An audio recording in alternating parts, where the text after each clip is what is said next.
இருந்தா குட்டைன்றது, நெட்டையா இருந்தா பனைமரத்துல பாதின்றது, பல்ல கொஞ்சம் நீட்டிக்கிட்டு இருந்தா அதை குறை சொல்றது. இப்படி மாமியாரை பற்றி மருமகள் கிண்டல் செய்வதென்ன, மருமகனை பற்றி மாமியார், வீட்டிலே வந்திருக்கிற மனைவி கணவனின் சகோதரிகளை கேலி செய்வதென்ன, இதெல்லாம் ஒரு பிழைப்பா? ஒரு இஸ்லாமியன் இதை செய்யலாமா?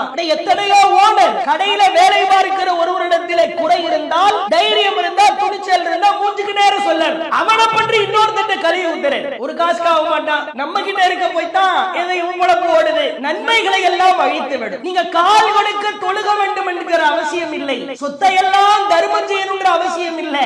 சக முஸ்லிமுக்கு எந்த பாதிப்பும் இல்லாமல் நாவினாலோ கையினாலோ உள்ளத்தினாலோ எவ்வளவு பேர் நடிக்கிறோம் தெரியுமா? ஒரு வருகிற பொழுது சிரிக்கிறோம், வாங்க பாய் நல்லா இருக்கீங்களா, உங்களை எல்லாம் பார்க்காம மனசே அப்படியே வலிக்குது பாய், உள்ளத்துல உதவி வந்துட்டா முசீபத்து, நாளைக்கு வர்ற பிரச்சனை இன்னைக்கு எழுந்துருவான். இப்படி எத்தனை பேர் பின்னால் பேசுகிறோம் தெரியுமா?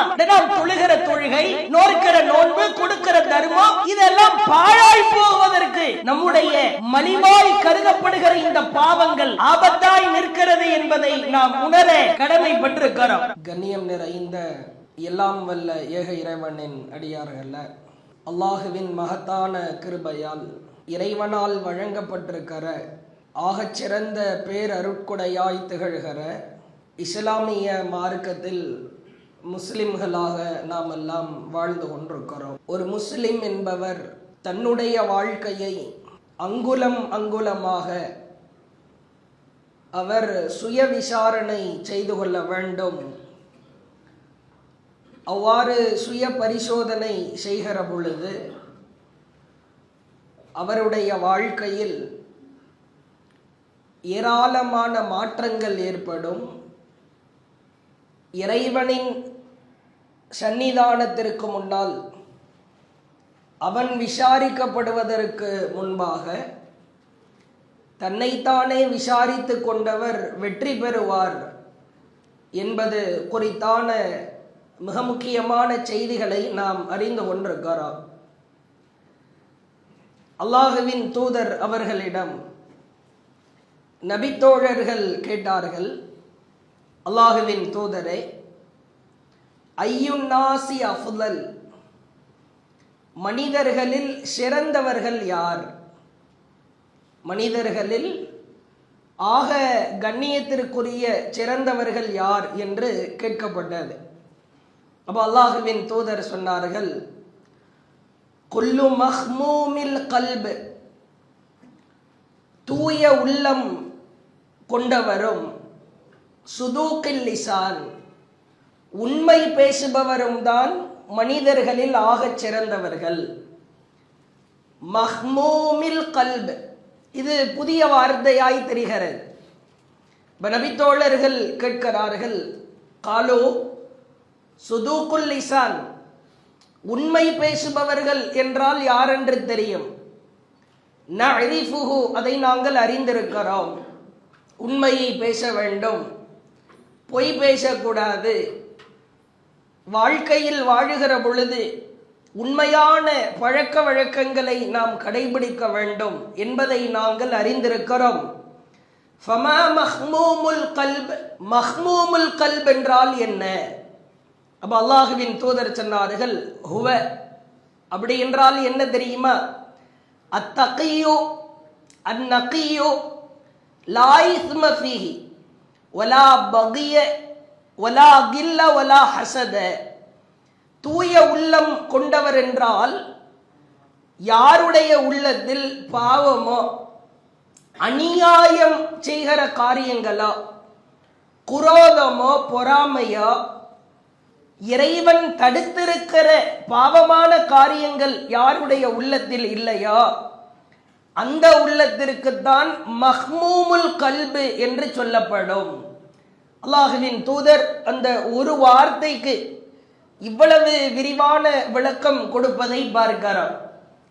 தூய உள்ளம் என்று சொன்னால் இறைவன் தடுத்திருக்கிற பாவமான காரியங்கள் எதுவுமே இருக்கக்கூடாது என்கிற செய்தியை பார்க்கிறோம். இது இப்னு மாஜா என்கிற நபிமொழி தொகுப்பில் 4216வது செய்தியாக இருக்கிறது. நம்முடைய உள்ளங்கள் தூய்மையான உள்ளமாய் மாற வேண்டுமானால் பாவங்கள் கலந்திருக்க கூட, அல்லாஹ் தடை செய்திருக்கிற, தடுத்திருக்கிற, ஹராமாக்கப்பட்டிருக்கிற காரியங்கள் நம்முடைய உள்ளத்திற்குள் அது இருக்கக்கூட, அவ்வாறு இருக்கும் என்று சொன்னால் அதை களைய வேண்டிய வேலையை நாம் செய்ய வேண்டும். நீங்கள் பார்க்கலாம், அல்லாஹுவின் தூதர் 2 விதமான கட்டளைகளை மக்களுக்கு மத்தியில எடுத்துரைக்கிறார்கள். அதிலே முதலாவது, என்னிடமிருந்து வமா ஆத்தாக்குமுர் ரசூல், தூதராகிய நான் உங்களுக்கு எதை சொல்லுகிறேனோ எடுத்துரைக்கிறேனோ உங்களால் இயன்ற அளவிற்கு அதை கடைபிடியுங்கள். இயன்ற அளவிற்கு அதை நீங்கள் எப்படியாவது கடைபிடியுங்கள் என்கிற கட்டளையை விடுக்கிறார்கள்.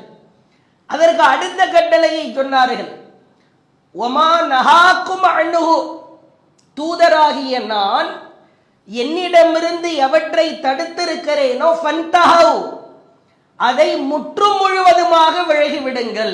இயன்ற அளவுக்கு விலகிவிடுங்கன்னு சொல்லல.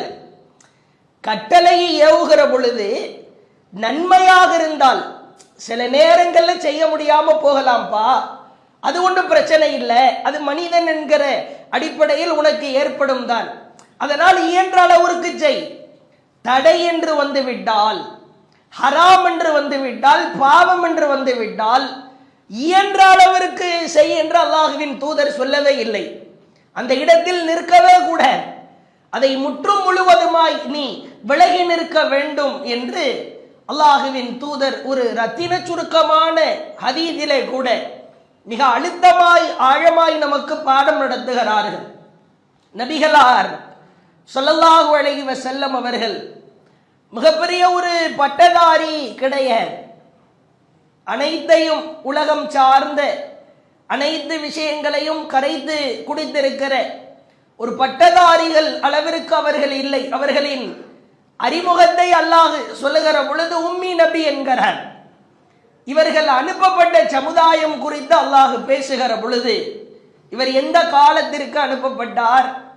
ஜாஹிலியா, ஐயாமுல் ஜாஹிலியா, ஜாஹிலியா காலத்திற்கு இவர் அனுப்பப்பட்டார். ஐயாமுல் ஜாஹிலியா, அறியாமை கால மக்கள் வாழ்கிற பகுதிக்குத்தான் இவர் அனுப்பப்பட்டார் என்று அல்லாஹுவின் தூதர் அவர்கள் குறித்து அல்லாஹ் பேசுகிறார்.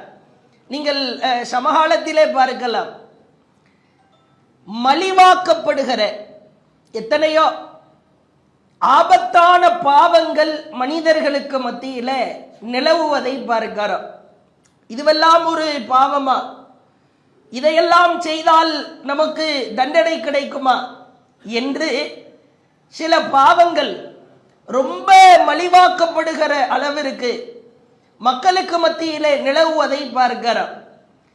ஆனால் அவைகள் எல்லாம் ஆபத்தான பாவங்கள். சர்வ சாதாரணமாய் நாம் எண்ணுகிற பாவங்கள் எல்லாம் ஆபத்தான பாவங்கள் என்று அல்லாஹும் அல்லாஹுவின் தூதரும் மிக கடுமையாய் எச்சரிக்கை செய்கிறார்கள்.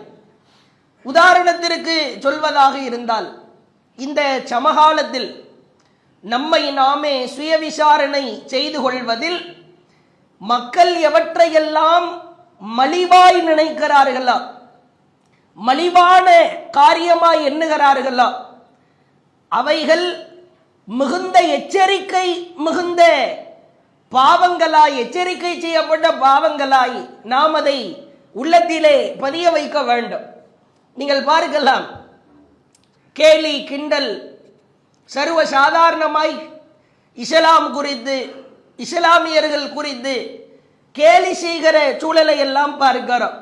எங்கு பார்த்தாலும் நக்கல், நையாண்டி, மட்டமாக பேசுதல், அல்லாஹுவின் மார்க்கத்தையே ஏளனமாய் பரிகாசம் செய்யக்கூடிய அவல நிலை எல்லாம் பார்க்கிறோம். நாம ஏதாவது இது பெரும்பாவம், இது அல்லாஹ்விடத்தில் கோபத்தை பெற்று தரும் என்று சொன்னால் நம்மை அப்படியே நண்பர் வட்டாரத்தில் இருந்தே ஒதுக்கி வைக்கிற சூழலையும் பார்க்கிறோம். அல்லாஹ் திருமறை குர்ஆனில் பேசுகிறார். எவ்வளவு அழுத்தமாய் அல்லாஹ் சொல்லுகிறான் என்று பாருங்கள். 9வது அத்தியாயம் 65வது வசனம். வலஇன் சஅல்தஹும் லயகூலுன்ன, அவர்களிடம் நீங்கள் விசாரிக்கிற பொழுது, இன்னமா குன்னா நகூல் வ நல்அப், நாங்கள் கேளிக்கையில் மூழ்கி விளையாடி கொண்டிருந்தோம் என்று அவர்கள் கூறுவார்கள். கேளிக்கையா எடுத்துக்கிட்டோம், இஸ்லாத்தை விளையாட்டாய் எடுத்துக்கொண்டோம். குல் நபியே நீங்கள் சொல்லுங்கள், அல்லாஹ் சொல்கிறார், அபில்லா அல்லாஹுவின் விஷயத்தில், ஆயாத்திஹி அவனின் வசனங்களின் விஷயத்தில், ரசூலிஹி அவனின் தூதரின் விஷயத்திலா குன்தும் தஸ்தஹ்சிஊன் நீங்கள் கேலி செய்து கொண்டிருந்தீர்கள். அல்லாஹ்வுடைய வசனம், அல்லாஹுவின் தூதரின் வசனம், அல்லாஹுவின் தூதரின் வார்த்தை, அல்லாஹுவின் விஷயத்தில், அல்லாஹுவின் வசனத்தின் விஷயத்தில், அல்லாஹுவின் தூதரின் விஷயத்தில் நீ கேலி செய்து கொண்டிருக்கிறாயா? இஸ்லாமிய மார்க்கத்தில் நபி எவற்றையெல்லாம் தடை என்று சொன்னார்களோ அப்படிப்பட்ட காரியத்தை நெருங்கவே கூட. அதே போன்று அல்லாஹ் மற்றும் ஒரு வசனத்திலே பேசுகிறார். 5வது அத்தியாயம் 58வது வசனம், வைதா நாதைத்தும் இலஸ்ஸலா தொழுகைக்காக அவர்களை நீங்கள் அழைத்தால், இத்தஹதுஹா ஹுசுவா வலஇபா அதை அவர்கள் ஏளனமாக விளையாட்டாக எடுத்துக்கொள்வார்கள். ذَلِكَ بِأَنَّهُمْ قَوْمٌ لَا يَعْقِلُونَ அவர்கள் விளங்கிக் கொள்ளாத கூட்டமாக இருப்பதே இதற்கு காரணம். அல்லாஹ்வின் மார்க்க விஷயத்திற்கு அழைப்பு விடுக்கப்பட்டால் அதை ஏளனமாக, கிண்டலாக, கேலியாக, விளையாட்டாக எடுத்துக்கொள்வர். தொழுகையை விடுறதெல்லாம் ஒரு பெரிய விஷயமாகவே இல்லாமல் வார வாரம் ஜும்மா தொழுதால் போதும். பல முஸ்லிம்களை நீங்கள் பார்க்கலாம். அல்லது பெருநாள் தொழுகை போதுமானது, ஐவேளை தொழுகையோ, நோன்பு இருக்கிறவர் கூட, தர்மம் செய்கிறவர் கூட தொழுகையின் விஷயத்தில் அலட்சியம் காட்டுவதை பார்க்கிறோம். அல்லாஹ் மற்றும் ஒரு வசனத்தில் சொல்கிறார். 6வது அத்தியாயம் 10வது வசனம், வலக்கத் இஸ்துஹ்ஸிய பிருசுலின் மின் கப்லிக் நபியே உமக்கு முன்னர் பல்வேறு தூதர்கள் கேலி செய்யப்பட்டார்கள். ஃபஹாக பில்லதீன ஸகிரு மின்ஹும் அவர்கள் எவற்றால் கேலி செய்தார்களோ, எதை கொண்டு கேலி செய்தார்களோ, மாகானு பிஹி யஸ்தஹ்ஸியூன் அவைகள் அவர்கள் கேலி செய்த விஷயங்களே அவர்களை சூழ்ந்து கொண்டது.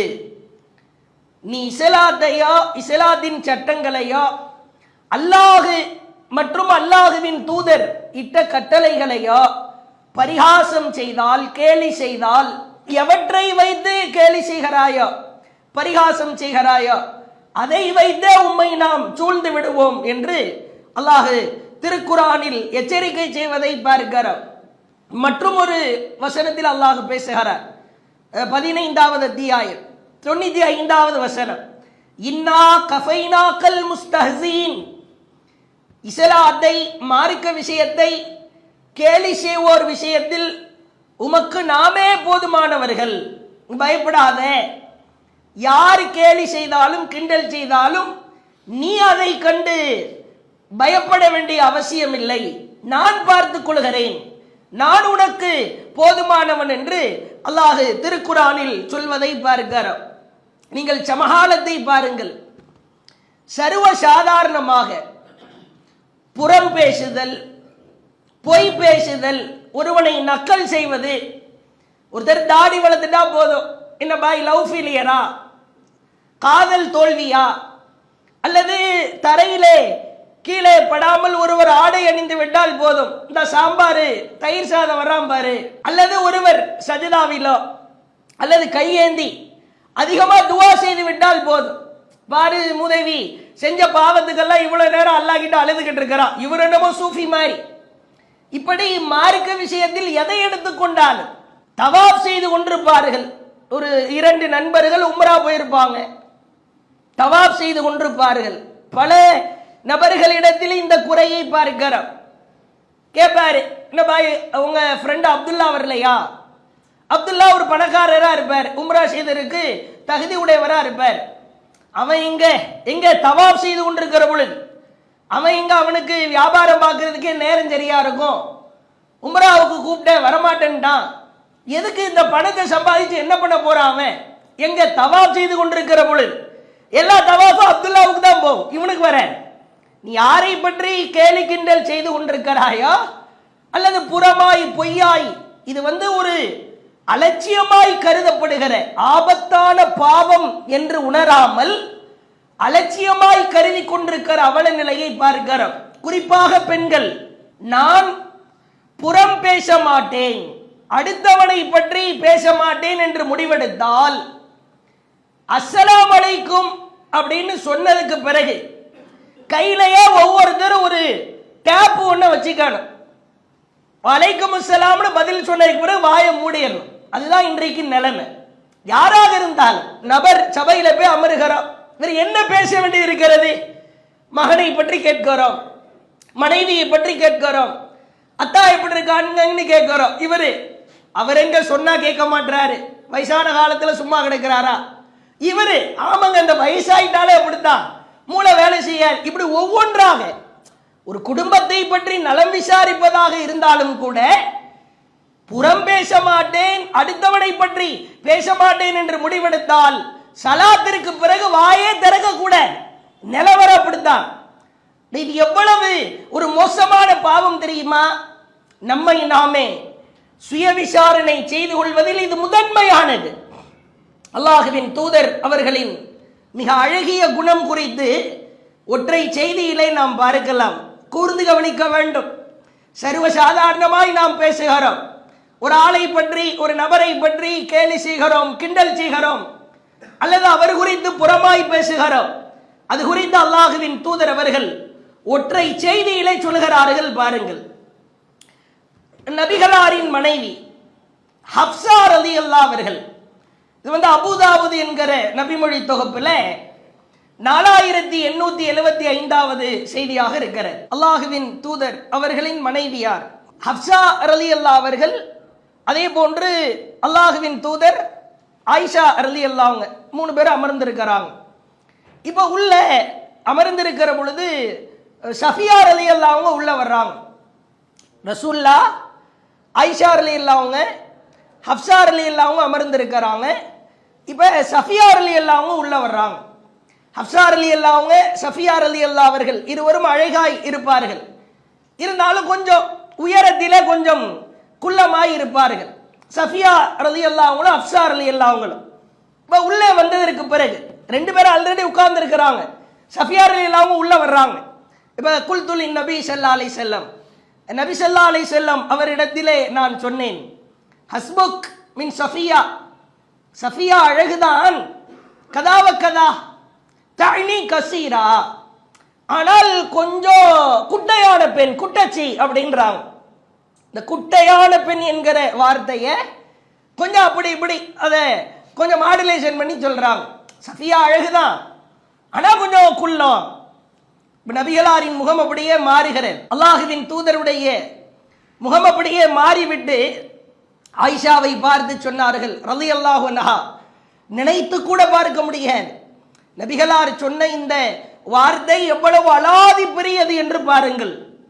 லக்கது குல்தி கலிமா, ஆயிஷாவே நீ சொன்ன இந்த வார்த்தையை லவ் முசிஜத் பி மாயில் பஹர், கடலிலே தூக்கி போட்டால், நீ சொன்ன இந்த வார்த்தையை எடுத்து கடலிலே தூக்கி போட்டால் லமஸஜத்துஹு, அந்த கடல் நீரே பாழாய் போய்விடும், ஒட்டுமொத்த கடல் நீரும் நாசமா போயிடும். குட்டச்சின்ற வார்த்தை சாதாரண வார்த்தை இல்லை. உடனே ரசூலுல்லாஹ் சொல்றாங்க, நான் என்றைக்காவது யாரையாவது இப்படி கேலி செய்திருக்கிறேனா? ஏன் இப்படி செய்கிறீர்கள்? என் வாழ்க்கையில என்னோடு இருக்கிறாய், என் கூட இருக்கிறாய், நான் யாரையாவது கேலி கிண்டல் பண்ணி பார்த்திருக்கிறியா? யாரை பற்றியாவது பின்னாடி நான் பேசியிருக்கிறேனா? நீ சொன்ன இந்த வார்த்தை மஸஜத், அந்த வார்த்தை இருக்கிறது அல்லவா அரபியில, அந்த வார்த்தை எதற்காக பயன்படுத்துவார்கள் என்றால், ஒரு பொருளை எடுத்து வேறு ஒரு பொருளிலே தூக்கி போட்டால் அது விஷமாகிவிடும், அது பயன்படுத்தவே முடியாது. அதை பயன்படுத்தினா செத்துருவான், மரண மௌத்து, அதுக்கு தான் அந்த வார்த்தையை பயன்படுத்துவாங்க. ரொம்ப ரேரான வேர்டு. அதை அல்லாஹுவின் தூதர் பயன்படுத்துகிறார்கள். நீ சொன்ன இந்த வார்த்தையை கடல் நீரிலே தூக்கி போட்டால் கடல் நீர் ஃபசாதா போயிடும், கடல் நீர் வாழுகிற உயிரினம், கடல் நீர் அத்துணையும் இல்லாமல் போய்விடும் சொல்லிவிட்டு அல்லாஹுவின் தூதர் சொன்னார்கள், என்றைக்காவது என்னிடத்திலிருந்து இது போன்ற வார்த்தைகளை நீ கேட்டதில்லை, இப்படி பேசாதே. விளையாட்டா சக மனைவி நக்கல் நையாண்டியா கூட பேசியிருக்கலாம். நம்மெல்லாம் எவ்வளவு விஷயங்கள் பேசுகிறோம், நீங்கெல்லாம் பார்க்கலாம். எத்தனையோ குடும்பங்களை பற்றி நாம் பேசுகிறோம். மனைவிட்ட சும்மா நக்கலா தான் பேசுவோம், ஆனா மனம் பாதிச்சிருவாங்க. ஒரு மனைவி குடும்பத்தை பற்றி, அவங்க அத்தாலாம் அவரு கையேந்திர லெவல்ல இருந்தாரு, உன்னைய நான் கல்யாணம் பண்ண போய் தான் அவரே வளர்ந்திருக்கிறாரு. என்ன மாதிரிதான் ஒரு மாப்பிள்ளை உனக்கு ஊர்ல கோடியில ஒருத்தனா கூட கிடைக்க முடியாது, அவ்வளவு பெரிய ஆள்னா. இப்படி கேலி கிண்டல். என்னைய கல்யாணம் பண்ணா உன லெவல அவ்வளவுதான், உன் நிலைமை அவ்வளவுதான், நான் கிடைக்க போய் இப்படி நீ நல்ல நிலையில் இருக்கிறாய். சர்வசாதாரணமாய் பேசுவதை பார்க்கிறோம். என்ன மாதிரி ஒரு மாப்பிள்ளை கிடைக்குமா, என்ன மாதிரி ஒரு குணம் கிடைக்குமா, இவரை வர பெருமையில் பீற்றிக் கொள்வார். இந்த வார்த்தைகளை எல்லாம் அல்லாஹ்வின் தூதர் விரும்பவே இல்லை என்கிற செய்தியை பார்க்கிறோம். நபிகளார் எவ்வளவு உச்சத்தில் இருந்தார் என்பதற்கு சான்று சஹீஹ் புகாரியில 6780வது செய்தி. இந்த அலட்சியமா மலிவா நாம எதெல்லாம் கருதுறோமோ அத ரசூல்லா ரொம்ப கேர்ஃபுல்லா இருந்திருக்கிறாங்க, ரொம்ப கவனமா இருந்திருக்கிறாங்க. அல்லாஹ்வுடைய தூதர் காலத்துல அப்துல்லா என்ற ஒரு மனிதர் இருந்தார். அவருக்கு புனை பெயர் ஒன்று உண்டு, ஹிமார், கழுதை. ஹிமார்னா கழுதை என்று பொருள். அவரை சும்மா செல்லமா கழுதைன்னு கூப்பிடுவாங்க. இது ஒரு புனை பெயராகவே இருந்திருக்கிறார். இவருடைய வேலை என்னன்னா, ரசூல்லாவுடைய சபைக்கு நல்ல விஷயங்களை சொல்லி நபிகளாரை சிரிக்க வைப்பார். ஆனால் இவரிடத்தில் ஒரு பெரும் குறை ஒன்று இருந்தது. அதிகமாக மது குடிப்பவராய் இருந்தார். சாராயம் குடிச்சிருவார், மது குடிச்சிருவார். இப்ப ரசூல்லாவுடைய சபைக்கு வருவார். அல்லாஹ்வுடைய தூதர் அவரை ஹத் அடிக்க சொல்லுவாங்க, அந்த தண்டனையை கொடுக்க சொல்லுவாங்க. இவரை எடுத்து அடிங்க, இவர் எப்படி மது குடிக்கலாம் அப்படின்னு இந்த மாதிரி 2-3 தடவை ஹத்து வாங்கப்பட்டவர், அடி வாங்கப்பட்டவர். ஒரு கட்டத்தில் ஒரு சமயம் மதுவை குடிச்சிட்டு வந்துடுற அல்லாஹ்வுடைய தூதர் அடிக்கவும் சொல்றாங்க. பிறகு கூட்டத்திலே இருந்த ஒரு நபித்தோழர் அப்துல்லா, அந்த மது அருந்திய அந்த ஹிமார் என்கிற புனை பெயரால் அழைக்கப்படுகிற அவரை பார்த்து சொல்லுகிறார், அல்லாஹும்ம, இறைவா, அல்லஅனுஹு மா அக்ஸரமா யூதா பிஹி, இறைவா இவரை சபிப்பாயாக. எத்தனை முறை தான் இவரை அடிக்கிறது, எவ்வளவு தடவை தான் குடிப்பாரு, எவ்வளவு தடவை தான் அடிக்கிறது. இறைவா இவரை சும்மா விட்டுறாத, சபிச்சிரு இறைவா அப்படின்னு சொன்ன உடனே அல்லாஹ்வின் தூதர் பாருங்கள், ஃபகால நபி ஸல்லல்லாஹு அலைஹி வஸல்லம் லா தல்அனுஹு, இவரை சபிக்காதீர்கள். ஏன் தெரியுமா? ஃபவல்லாஹி, அல்லாஹ்வின் மீது சத்தியமிட்டு சொல்கிறேன், மா அலிம்து, நான் அறிகிறேன், அன்னஹு யுஹிப்புல்லாஹ வ ரசூலஹு, இவர் அல்லாஹ்வையும் அல்லாஹ்வின் தூதரையும் விரும்புவதாய் நாம் அறிகிறோம். தண்ணி அடிக்கிறாரு தான், மது குடிக்கிறாரு தான், அதனால எப்ப சபிக்கிற? யார? ஒரு சாராய மது அருந்துபவர் நிற்கிற பொழுது, அவரை அடிக்க நினைக்கிற பொழுதும் கூட எதுக்கு சபிக்கிற? சாபத்திற்குரிய வார்த்தை உனக்கு வேணுமா? நம்மளாம் என்ன பண்ணுவோம்? அவ்வளவுதான், சும்மா வர்றவனையே விட மாட்டோம். ஏதாவது நம்ம கிட்ட வம்பளுத்தா, சும்மா ஏதாவது லேசா நோண்டி இருந்தாலே அவ்வளவுதான். அவரை எப்படியெல்லாம் வச்சு செய்ய முடியுமோ, எப்படியெல்லாம் அவனை பாடாப்படுத்தி பஞ்சராக்க முடியுமோ விட மாட்டோம். ஒரு மது அருந்தியவர் கூட அல்லாஹ்வின் தூதர் சபையில் ஹத்து வாங்கப்பட்டவர், தண்டனை வாங்கப்பட்டவர் கூட சபிக்கிற பொழுது, கூட்டத்தில இருந்து நபித்தோழர்கள் ஒருவர் சபிக்கிற பொழுது அதை கூட அல்லாஹ்வின் தூதர் தடுத்திருக்கிறார்கள் என்று சொன்னால், நபிகளாரின் குணம் அவ்வளவு மேன்மையானது. இதை நீங்கள் ஆழமாய் பதிய வைக்க வேண்டும். யாரை பற்றியும் புறமோ அவதூறோ கேலி செய்வதோ கிண்டல் செய்வதோ செய்யவே கூட அல்லாஹ் திருமறை குர்ஆனில் மிக கடுமையாய் எச்சரிக்கிறார். 49வது அத்தியாயம் 12வது வசனத்திலே பார்க்கிறோம். 11-12 அல்லாஹ் சொல்கிறார், யா அய்யுஹல்லதீன ஆமனூ, ஈமான் கொண்டவர்களே, லா யஸ்ஹர் கௌம் மின் கௌம், ஒரு சமுதாயம் மற்றொரு சமுதாயத்தை கேலி செய்ய வேண்டாம். அஸா யகூனு கைரம் மின்ஹும், உங்களை விட அவர்கள் சிறந்தவர்களாய் இருக்கலாம். வலா நிசா, ஒரு பெண், மின் நிசா, மற்றொரு பெண்ணை கேலி செய்ய வேண்டாம். அசா ஐயகுன்ன கைரம் மின்ஹுன்ன, இவரை விட அவர் சிறந்தவராயிருக்கலாம். ஒலா தல்மிசு அன்ஃபுசகும், உங்களுக்கு மத்தியிலே ஒருவரை ஒருவர் குறை கூறிக்கொள்ளாதீர்கள். ஒலா தனாபசு, பட்ட பெயரால் அழைக்காதீர்கள். பில் அல்காப், பட்ட பெயரை வச்சு அழைக்கிறது அசுத்தம், அருவருப்பு. பிஸல் இஸ்மில் ஃபுசூக் பஅதல் ஈமான், ஈமான் வந்ததற்கு பிறகு தீய பெயர்களை நீங்கள் சூட்டி அழைப்பது மிக கேவலமானது. அல்லாஹ் சொல்கிறான், சொல்லிவிட்டு அல்லாஹ் சொல்கிறான், வமல்லம் யதுப் ஃபஉலாயிக ஹுமுத் தாலிமூன், எவர்கள் பாவ மன்னிப்பு தேடி திருந்தவில்லையா அவர்கள் பாவிகள்.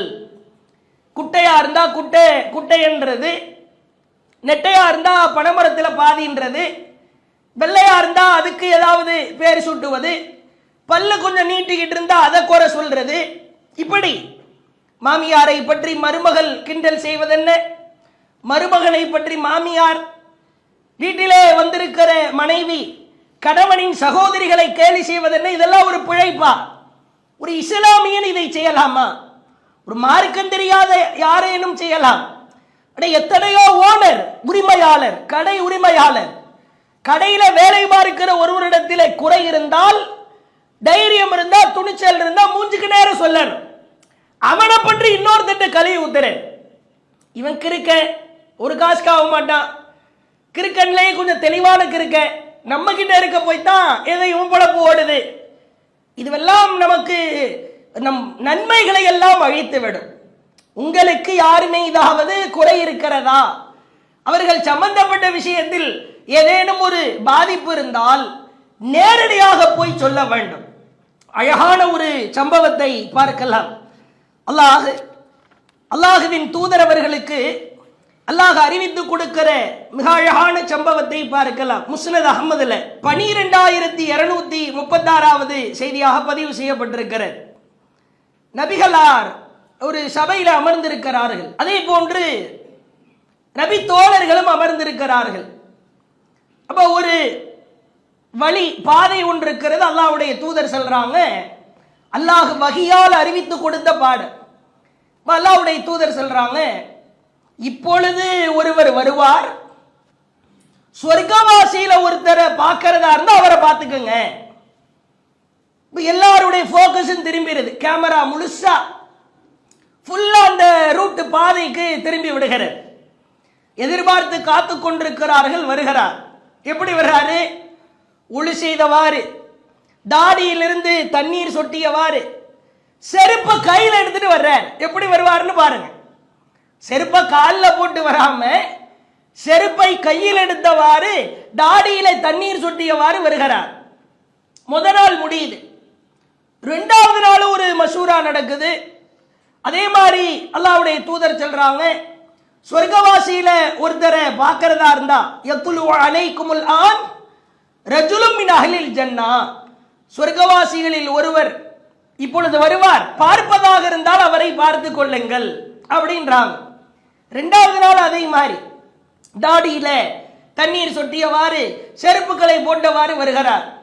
திரும்ப மூணாவது நாள் அதே மாதிரி அல்லாஹ்வுடைய தூதர் சொல்றாங்க, யத்துலு அலைக்குமுல் ஆன், இப்பொழுது உங்களிடத்தில் ஒருவர் தோன்றுவார், ரஜுலும் மின் அஹ்லில் ஜன்னா, அவர் சொர்க்கவாசிகளில் இருந்தும் உள்ள ஒருவர், தாடியில தண்ணீர் சொட்டியவாறு செருப்புகளை கையில பிடித்தவாறு வருகிறார். செருப்பு தொங்க போட்டு வர்ற அப்துல்லாஹ் இப்னு அம்ர் இப்னு ஆஸ் அவர்கள், அப்படி என்ன ஸ்பெஷலா இவரிடத்தில் இருக்கிறது? சொர்க்கவாசி என்கிற பட்டத்தை பெற்று விட்டாரே, இவரை நாம் பின்தொடர வேண்டும் என்று சொல்லி அவர்கிட்ட போயிட்டு ஒரு பொய் சொல்ற, எனக்கும் என்னுடைய தந்தைக்கும் 3 நாள் பிரச்சனை, சண்டை, அதனால வீட்டுக்கு போக முடியாது, உங்க வீட்டில் ஒரு 3 நாள் தங்கி கொள்ளலாமா? தாராளமா தங்கிக்கலாம். ஏன்னா இவர்கிட்ட அப்படி என்ன ஒரு விஷயம் இருக்குது? தனிப்பட்ட அமல் செய்கிறாரா? ஒரு 3 நாள் தங்கினா என்ன இருக்குதுன்றதை கண்டுபிடிச்சிடலாம். இதான் நபி தோழர்கள், நல்லவற்றை விடவே மாட்டார்கள், பின்தொடர்ந்து செல்வார்கள். தாராளமா வாங்கின வீட்டுக்கு அழைத்து விட்டு செல்கிறார். நல்ல செய்கிற காரியத்தை எல்லாம் அப்துல்லா பின் அம்ர் பின் ஆஸ் அவங்க வாட்ச் பண்றாங்க. ஒரு கட்டத்தில் அவர் அப்துல்லா பின் அமர் பின் ஆஸ் பார்க்கிறாங்க, பெருசா எந்த அமலும் வித்தியாசமா இரவு முழுக்க நின்று தொழுவது, ஒட்டுமொத்த பொருளாதாரத்தை தர்மம் செய்வது, அல்லது தினசரி நோன்பு நோற்பது, அப்படி எந்த அமலும் இல்லை. அவருடைய அமல்கள்ல சில அமல்களை பார்க்கிறார். இரவில் தூங்கி கொண்டிருக்கிற பொழுது புரண்டு புரண்டு படுக்கிற நேரங்களில், எழுந்து அமருகிற நேரங்களில் அல்லாஹ் அக்பர், சுபஹான் அல்லாஹ், அல்ஹம்துலில்லாஹ் என்று திக்ர் செய்கிறார். தஹஜ்ஜத் கூட ஃபஜ்ருக்கு நெருக்கமாக, அதுவும் 3 நாட்களில் ஒரு சில நாட்கள் தொழவில்லை, உடனே நேரம் விட்டு ஓப்பனே பண்ணிடுறேன். ஒரு பிரச்சனை இல்லை. எங்க வீட்டில் எங்க அத்தாவுக்கு எனக்கும் சண்டைன்றது உங்கள்கிட்ட ஒரு பொய் சொன்னேன். ரசூல்லா சபையில நாங்க உட்கார்ந்துட்டு இருந்தோம். சொர்க்கவாசிய ஒருத்தரை பார்க்கறதா இருந்தா இந்த பாதையில வருவாரு, அவரை பார்த்துக்கங்கன்னு சொன்னாங்க. இப்ப என்ன, நீங்க என்ன அமல் செய்றீங்க, வித்தியாசமாக என்ன அமல் செய்கிறீர்கள் என்று பார்ப்பதற்காகத்தான் வந்தோம். அப்ப அவர், அந்த நபித்தோழர் சொல்லுகிறார், நீர் பார்த்ததை தவிர வேற எதுவும் அதிகமான அமல் செய்யலையே, சரி நான் போயிட்டு வரேன் அப்படின்னு சொல்லிட்டு அம்ர் பின் ஆஸ் புறப்பட முனைகிறார். அப்ப அந்த நபித்தோழர் அழைக்கிறார், இங்க வாருங்கள் தோழரே, இங்க வாருங்கள், என்னிடத்தில ஒரு குணம் இருக்கிறது. ஃபலம்மா வல்லைத் தஆனி, நான் திரும்புகிற பொழுது அவர் என்னை அழைத்தார். இதுதான் முக்கியமான விஷயம்.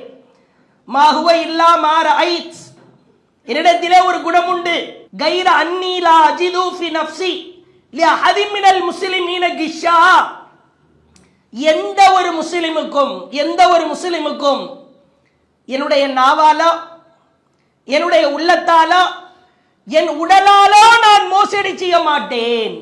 எந்த ஒரு முஸ்லிமாக இருந்தாலும் என்னுடைய நாவினாலோ, உடலினாலோ, உள்ளத்தாலோ மோசடி செய்ய மாட்டேன். வலா அஹ்சுது அஹதா அலா கைரின் அஅதாஹுல்லாஹு இய்யாஹு, எந்த ஒரு முஸ்லிமுக்காவது ஏதாவது ஒரு அருட்கொடை வழங்கப்பட்டால் அதை பார்த்து நான் பொறாமை பிடிக்க மாட்டேன். அல்லாஹ் அவருக்கு கொடுத்தது கைர், நன்மை என்று கருதி விட்டு செல்வேன். உடனே அப்துல்லாஹ் பின் அமர் பின் ஆஸ் அவர்கள் சொன்னார்கள், ஹாதிஹில்லதி பலகத் பிக, இதுதான் உங்களை வஹில்லதி லா நுதிக், சொர்க்கத்தின் அளவிற்கு உயர்த்தி இருக்கிறது என்பதை நான் உணர்ந்து கொண்டேன். எவ்வளவு முக்கியமான விஷயம் என்று பாருங்கள். நீங்க கால் கொடுக்க தொழுக வேண்டும் என்கிற அவசியம் இல்லை, சொத்தையெல்லாம் தர்மம் செய்யணுன்ற அவசியம் இல்லை. சக முஸ்லிமுக்கு எந்த பாதிப்பும் இல்லாமல் நாவினாலோ, கையினாலோ, உள்ளத்தினாலோ எவ்வளவு பேர் நடிக்கிறோம் தெரியுமா? அவர் வருகிற பொழுது சிரிக்கிறோம், வாங்க பாய் நல்லா இருக்கீங்களா, உங்களை எல்லாம் பார்க்காம மனசே அப்படி வலிக்குது பாய், உள்ளத்துல மூதேவி வந்துட்டா முசீபத்து, நாளைக்கு வர்ற பிரச்சனை இன்னைக்கு எழுந்துருவான், இப்படி எத்தனை பேர் பின்னால் பேசுகிறோம் தெரியுமா? நாம் தொழுகிற தொழுகை, நோக்கிற நோன்பு, கொடுக்கிற தர்மம், இதெல்லாம் பாழாய் போவதற்கு நம்முடைய மலிவாய் கருதப்படுகிற இந்த பாவங்கள் ஆபத்தாய் நிற்கிறது என்பதை நாம் உணர கடமைப்பட்டிருக்கிறோம். இது ரொம்ப முக்கியமான ஒரு செய்தி. அதே மாதிரி மலிவா கருதப்படுற பாவத்தில் சமகாலத்தில் நாம் அறிந்து கொள்ள வேண்டிய மிக மிக முக்கியத்துவம் வாய்ந்த சில செய்திகளை பார்க்கிறோம். ஒவ்வொருவரும் சிறியவர் முதல் பெரியவர் வரை நவீன வசதிகள் வளர்ந்த காலகட்டத்தில் நவீன கருவிகளை பயன்படுத்துகிறோம். ஒரு கட்டத்தில் நாம் குரான் ஓதிக்கொண்டிருப்பதை விட அதுவாக குரான் ஓதுகிறேன் ஒரு நவீன கருவி, ஒரு செல்போன் கராத்து கேட்பதற்கு உதவுகிறது, பயான் கேட்பதற்கு உதவுகிறது, உறவுகளை இணைப்பதற்கு அதுக்குன்னு ஒரு வாட்ஸ்அப் குரூப் ஒன்று ஆரம்பிக்கப்பட்டு அந்த உறவுகளை இணைப்பதற்கு உதவுகிறது. உலக தகவல்கள் எங்கெங்கெல்லாமோ உலகத்தில் என்னென்னவெல்லாமோ நடக்கிறதா அவைகளை எல்லாம் அறிந்து கொள்வதற்கு உதவுகிறது. இது போன்று நவீன கருவிகளுடைய பலன்கள் ஏராளம். அறிவாளியாக இருந்தாலும் பாமரனாக இருந்தாலும் ஏபிசிடி தெரியாதவங்க கூட நவீன கருவியை பயன்படுத்தி சமூக வலைதளத்தில் தன்னுடைய எழுத்தாற்றலை வெளிப்படுத்துவதை பார்க்கிறோம். எதை எடுத்தாலும் ஒரு கருத்தை போட்டுற, உனக்கு ஏபிசிடி தெரியணுன்ற அவசியம் இல்லை, கை வச்சு குத்திக்கலாம். அல்லது வாய்க்கிட்ட வாய்ஸை ஆன் பண்ணா அதுவும் ஆணாகி அது ஒரு டெக்ஸ்ட் ஆகிறது, அது ஒரு எழுத்துக்கள் ஆகி விடுகிறது. ஆனால் இந்த விஷயத்தில் மலிவாக கருதப்படுகிற ஆபத்தான பாவங்கள் ஏராளம் இருப்பதை பார்க்கிறோம். சமகாலத்தில் இந்த சமூக வலைதளங்களின் மூலமாக நன்மைகள் அதிகமா தீமைகள் அதிகமா என்று நீங்கள் பார்த்தால், நன்மைகளை விட அதிலே இருக்கிற தீமைகள், அதிலே இழைக்கப்படுகிற பயங்கரமான பாவமான காரியங்கள் ஏராளமாக இருப்பதை பார்க்கிறோம். நீங்க ஒரு காலம் இருந்தது, பத்திரிகையில் நியூஸ் வரும், செய்தி வரும், அதில் அரகுர ஆடையோடு யாராவது அந்த படம் வந்தா சாப்பாட்டுக்கு கூட அதை விரிக்கும் போது புரட்டி தான் விரிப்போம். அப்படியெல்லாம் ஒரு காலம் இருந்துச்சு. இன்றைக்கு அப்படி கிடையாது. எதை பார்க்கிறோம், எப்படி பார்க்கிறோம்? குறிப்பாக இஸ்லாமிய பெண்கள் அந்த சமூக வலைதளத்தின் மூலமாய் இஸ்லாமிய பெண்கள் உச்சபட்சமாய் கெட்டு போவதை பார்க்கிறோம். அல்லாஹ் கண்ணியப்படுத்தி இருக்கிறான் ஹிஜாப், அல்லாஹ் கண்ணியப்படுத்திய மார்க்கம் இஸ்லாம். அதை கேலி கிண்டல் செய்யும் விதமாக அந்த சமூக வலைதளத்தின் மூலமாக பெண்களை ஈர்ப்பது எப்படி, விரண்டு போகிற ஆண்களை சேர்ப்பது எப்படி, வெறுத்து போகிற பெண்களை ஈர்ப்பது எப்படி, பாடல் கேட்பது எப்படி. நீ என்னடா ஒர்க் பண்ற அப்படின்னு கேட்டா, நான் ஒரு யூடியூபர் என்கிறான். யாரு? இஸ்லாமிய பெயர் தாங்கி. அதுக்கு ஒரு வரலாறு வேறு சொல்லுகிறார். நான் வேறு ஜாதி, இவள் வேறு மதம், நான் வேறு மதம், எங்கள் இருவரையும் இணைத்த பாலமே இந்த யூடியூப் தான். அந்த நரக பாலத்தில் கடக்கணும், அப்ப தெரியும் இவர்கள் இருவரையும் இணைத்ததே இந்த யூடியூப் தானா. அதிலும் சில முஸ்லிம் பெயர் தாங்கிகளை பார்க்கிறோம். இவைகளை எல்லாம் நம் சமூகம் மலிவாய் கருதி கொண்டிருக்கிற வீடுகளிலே அவன் செய்கிற எல்லா விஷயங்களையும், குழந்தை பிரெக்னண்டாக இருக்கிற வீடியோவை வெளியிடுகிறார், வீட்டு வேலை நடக்கிறது எல்லாம் வெளியிடுறான், கறி சமைக்கிறான அதை வெளியிடுறான், குழம்பு வைக்கிறான அதை வெளியிடுறான், சோறு சமைக்கிறான அதையும் வெளியிடுகிறான், ஒரு கட்டட வேலை நடக்குதா அதையும் வெளியிடுகிறான், கட்டில் அதையும் வெளியிடுகிறான், பெட்ரூம் வரைக்கும். ஒரு இஸ்லாமிய பெண்ணாய் திகழ்கிற சில யூடியூப்களிலே பார்க்கிறோம். சமூக வலைதளம் ஒரு குடும்ப பெண்ணை சாலை கலட்ட வைப்பது, அரைகுறையாய் நிற்க வைப்பது, இது என்ன மனநிலை என்றே தெரியவில்லை. சில பேரை பார்க்கிறோம், வாய் அசைத்தால் பின்னால் பாடல் ஓடுகிறேன். கேட்டா இவங்கெல்லாம் ஃபண்டமெண்டல் முஸ்லிம்ஸ் என்பார்கள், இவங்கெல்லாம் அடிப்படைவாதி. சில இஸ்லாமிய பெண்கள் ஹிஜாபோடு வாயசைப்பார்கள். அங்கே ஒரு சினிமா கேடுகட்ட பாடலின் வசனங்கள் ஓடும், அல்லது ஒரு சினிமா டயலாக் ஓடும். இங்க ஹிஜாப் விளக்கு மாத்துக்கு எதுக்கு பட்டு கொஞ்சம் ஒரு பழமொழியில. மார்க்கத்தை நீ ஓரமாய் வைத்து விட்டு நீ என்ன வேண்டுமானாலும் செய்யலாம். நம்ம ஹிஜாப் சம்பந்தமாய் பேசுகிற பொழுது இஸ்லாத்தை எதிர்க்கக்கூடிய சில கேடுகட்ட கயவர்கள் உள்ள வந்துடுறாங்க. நீ ஆடுமா, நீ பாடுமா, நம்ம பார்த்துக்கலாம். இவங்களாம் பெண்ணடிமைத்தனம். ஒரு முஸ்லிம் என்பவன் அல்லாஹுவின் கண்ணிய சின்னமாய் திகழ்கிற ஒரு ஹிஜாபை கேவலப்படுத்தலாமா, அவமானப்படுத்தலாமா? நம்ம வீடுகளில் நீங்க பாருங்க, குடும்பத்தில் கணவன் மனைவி யாரை பின்பற்ற வேண்டும்? நபிகளாரை பின்பற்ற வேண்டும். அதுதானே வழக்கம். அல்லாஹுவின் தூதர் எப்படி வாழ்ந்தார்கள், எப்படி குடும்பம் நடத்தினாங்க. இங்க வீட்டில இருந்து வாட்ஸ்அப்பை திறந்தா மனைவி போன்ல இருந்து ரீல்ஸ் வரும். இந்த வீடியோவை பார்த்தா திருந்துங்க. எந்த வீடியோவை பார்த்து? எவனோ ஒருவன் கணவனும் மனைவியும் சேர்ந்து ஏதோ பாத்திரம் கழுவுற வீடியோ, அல்லது ரெண்டு பேரும் சேர்ந்து அந்நுண்ணியமா இருக்கிற வீடியோ. திருந்துவதற்கு இது வீடியோவா? இதுவெல்லாம் மலிவாய் கருதி கொண்டிருக்கிற ஆபத்தான பாவங்களாய் இருப்பதை பார்க்கிறோம்.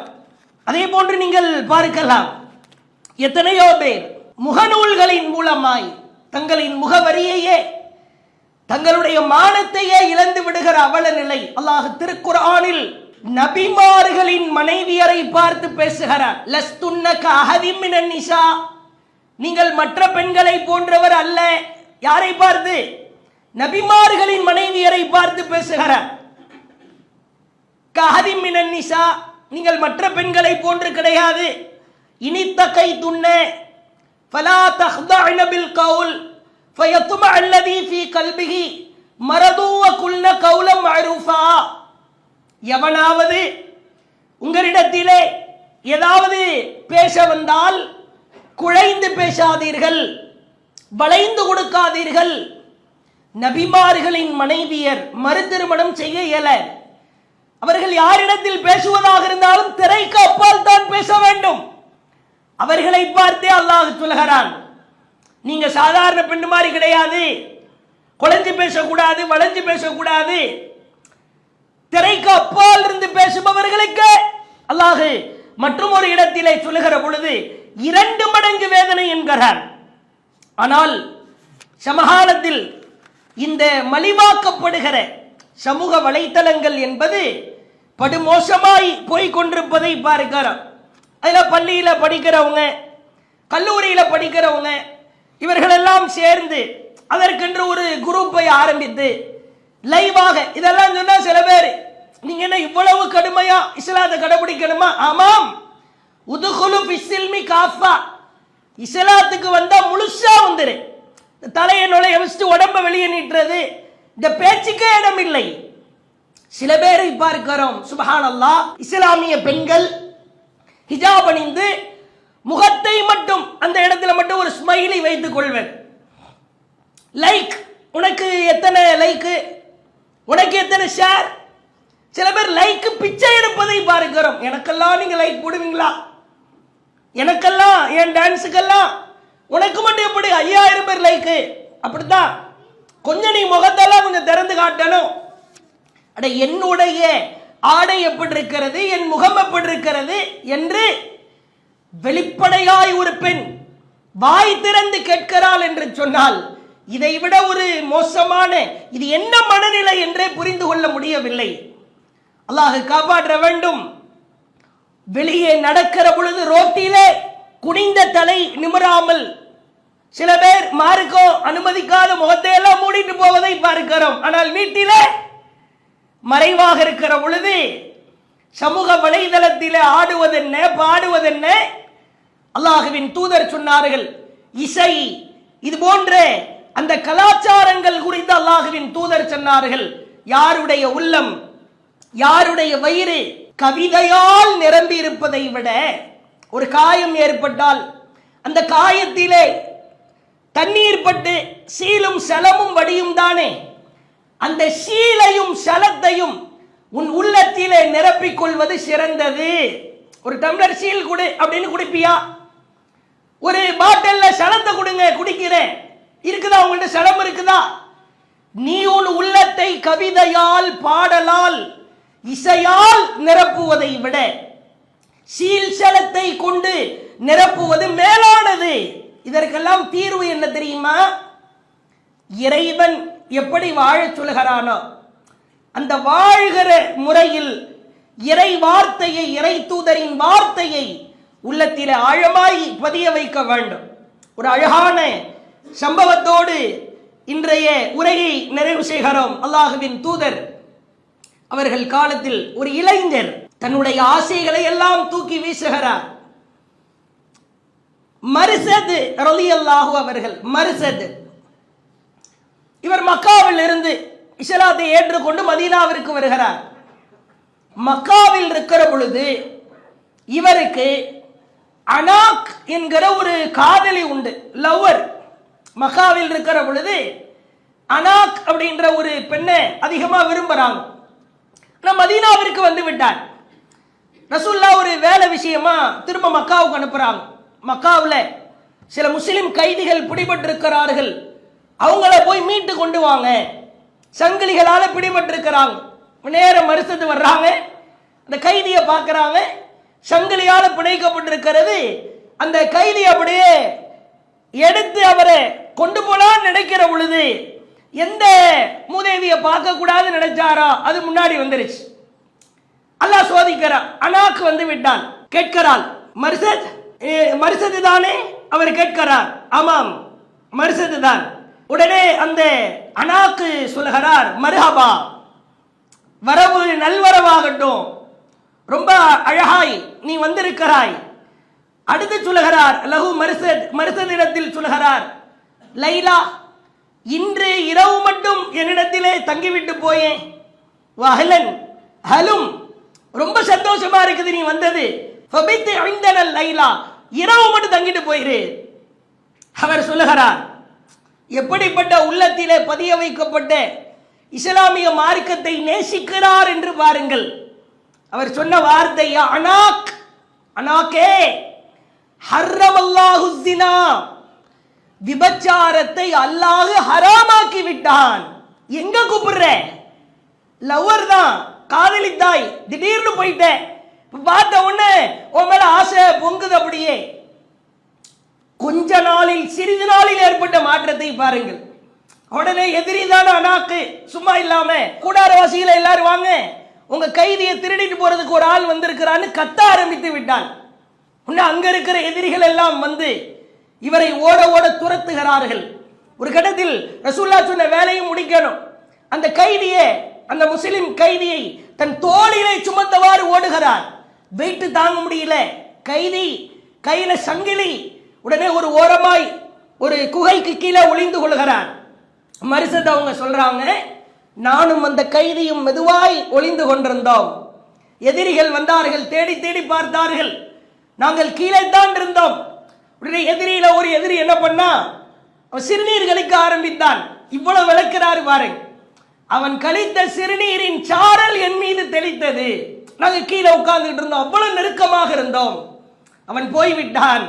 பிறகு அவரு சங்கிலி எல்லாம் கையில விலங்கிடப்பட்டிருக்கிற விலங்குகளை எல்லாம் உடைச்சிட்டு அல்லாஹுவின் தூதரிடத்திலே கொண்டு போய் விட்டதற்கு பிறகு நான் அல்லாஹுவின் தூதரிடத்திலே கேட்டேன், அல்லாஹுவின் தூதரே, அனாக்கை பார்த்தேன், நான் அங்கே காதலித்து வந்தேன் தானே, அவளை பார்த்தேன். யார ரசூலல்லாஹ், அன்கிஹு அனாக், நான் அனாக்க திருமணம் முடிச்சுக்கலாமா? அவள் காஃபிர், அவள் ஒரு இறை மறுப்பாளர். ரசூலுல்லாஹ் கொஞ்ச நேரம் அப்படியே அமைதியா இருக்கிறாங்க. இப்பொழுது அல்லாஹ் திருக்குர்ஆனில் 24வது அத்தியாயம் 3வது வசனத்தை அருளுகிறான். அஸ்ஸானி லா யன்கிஹு இல்லா ஸானியா அவ் முஷ்ரிகா வஸ்ஸானியத்து லா யன்கிஹுஹா இல்லா ஸான் அவ் முஷ்ரிக். ஒரு இறை மறுப்பாளர் ஒரு இறை மறுப்பாளரையே திருமணம் முடிப்பார். ஒரு விபச்சாரம் செய்தவர் ஒரு விபச்சாரம் செய்தவரையே திருமணம் முடிப்பார். ஹுர்ரிம ذلك على المؤمنين, முஃமின்களுக்கு இது ஹராமாக்கப்பட்டிருக்கிறது என்று 24வது அத்தியாயம் 3வது வசனம் இறங்குகிறது. இப்ப அல்லாஹ்வுடைய தூதர் சொல்றாங்க, யா மர்சத், நீ அனாக்கை திருமணம் முடிக்க கூடாது. வல்லாஹி அல்லாஹ்வின் தூதரே, நான் அவளை திருமணம் முடிக்க மாட்டேன். வாய்ப்பு கிடைக்கும் போது சொல்லிவிடுவேன். ஒரு நாள் வாய்ப்பு கிடைக்கிறது, மீண்டும் அனாக்கை பார்க்கிறாள். நீ எனக்கு திருமணம் முடிக்க அனுமதிக்கப்பட்டவள் அல்லர், நீ ஹராமாக்கப்பட்டவள் என்று போட்டு உடைத்தார் என்கிற செய்தியை பார்க்கிறோம். இள ரத்தம் தான், இளம் பருவம் தான். நீங்கள் நாம் மலிவாய் கருதுகிறோம் சில பாவத்தை, ஆனால் பெரும் பாவத்தை கூட அல்லாஹ் சொன்னான் என்பதற்காக தங்களுடைய ஆசைகளை எல்லாம் தூக்கி தூர எறிந்திருக்கிறார்கள் என்று சொன்னால் உளப்பரிசோதனை செய்வோம். பெற்றோர்களே, தாய்மார்களே, இளைஞர்களே, இளைஞர் பெண்களே, நம்முடைய சமூக வலைதளத்தை நான் என் குடும்பத்தார் பார்க்காவிட்டாலும் என் இறைவன் பார்த்து கொண்டிருக்கிறான். என்னுடைய தொடர்பு எப்படி இருக்கிறது, நான் யாரோடு பேசுகிறேன், யாரோடு பழகுகிறேன், யாரோடு நட்பு உறவாடுகிறேன், என் மார்க்கமாய் என் அல்லாஹ் கொடுத்திருக்கிற ஹிஜாபை கேவலப்படுத்துகிறேனா, அவமானப்படுத்துகிறேனா, இவைகளை எல்லாம் நாம் உளமாற உளப்பரிசோதனை செய்வோம். மலிவாக கருதப்படுகிற ஆபத்தான பாவங்கள் நம்மை நரகத்தின் ஆழத்திலே கொண்டு போய் வீழ்த்திவிடும் என்பதை கூறிக்கொண்டு இன்ஷா அல்லாஹ் நாளைய தினம் மற்றும் ஒரு மிக முக்கியமான உளப்பரிசோதனை செய்து கொள்வதற்கான தலைப்பின் கீழாக அறிந்து கொள்வோம். வாஹிரு தஅவானா அனில் ஹம்துலில்லாஹி ரப்பில் ஆலமீன். அல்லாஹு அக்பர், அல்லாஹு அக்பர்.